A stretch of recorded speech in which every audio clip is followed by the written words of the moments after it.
tahun 2024 menjadi tahun terakhir Presiden Joko Widodo menjabat sebagai Presiden Indonesia. Selama 10 tahun terakhir, pemerataan infrastruktur terus dikebut. Berbagai capaian pembangunan juga telah dirasakan manfaatnya untuk masyarakat. Sejumlah proyek strategis nasional di bidang infrastruktur dan konektivitas pun telah banyak dicapai untuk menyatukan Indonesia.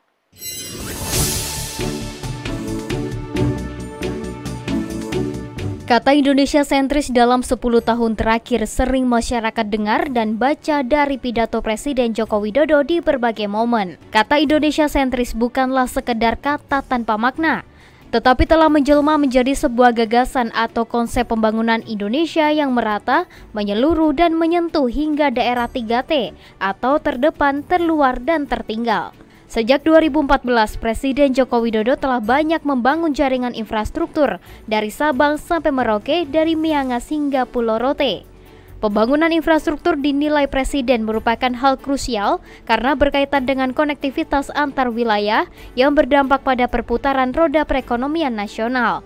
Mendorong pertumbuhan ekonomi di setiap daerah, pembangunan infrastruktur menjadi hal yang tidak bisa lagi ditawar. Selain membuat biaya logistik barang dan jasa menjadi lebih murah dan hemat waktu, memperkuat konektivitas antar wilayah, pembangunan infrastruktur juga menumbuhkan denyut ekonomi baru, meningkatkan daya saing Indonesia dengan negara lain, dan menaikkan nilai investasi suatu daerah.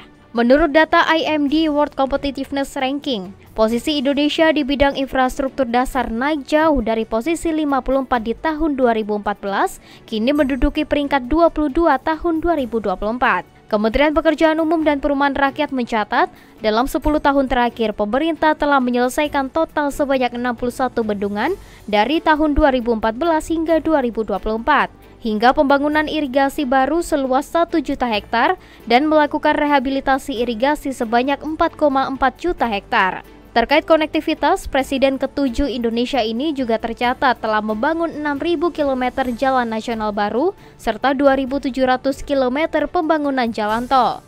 Staf ahli bidang teknologi, industri, dan lingkungan Kementerian Pekerjaan Umum dan Perumahan Rakyat Endra Atmawijaya mengatakan, penambahan panjang ruas jalan nasional tersebut antara lain terlihat di Jalan Trans Papua, Kalimantan, NTT hingga lintas selatan Jawa. Jalan nasional kita bertambah 6.000 km yang kondisinya bagus sekarang, yang artinya kita aspal dalam kondisi kemantapan yang baik ya, di atas 95%.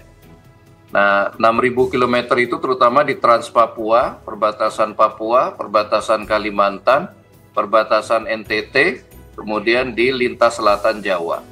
Itu jalan-jalan baru kita yang memang kita maksudkan untuk membangun konektivitas. Pembangunan infrastruktur memberikan efek domino ke sektor lain seperti sektor energi, telekomunikasi, dan air.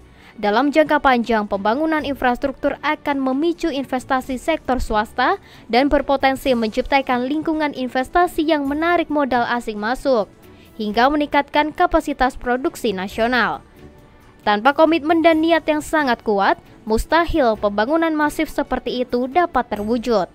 Selama 10 tahun Indonesia membangun fondasi dan peradaban baru dengan menjamah daerah pinggiran yang dulu tidak mendapat perhatian. Pemantapan infrastruktur menjadi pijakan kuat Indonesia dalam melangkah ke masa depan yang lebih makmur dan berkelanjutan. Terima kasih Bapak Infrastruktur Indonesia, Presiden Joko Widodo, untuk segala kerja keras dan upaya membangun Indonesia yang lebih maju.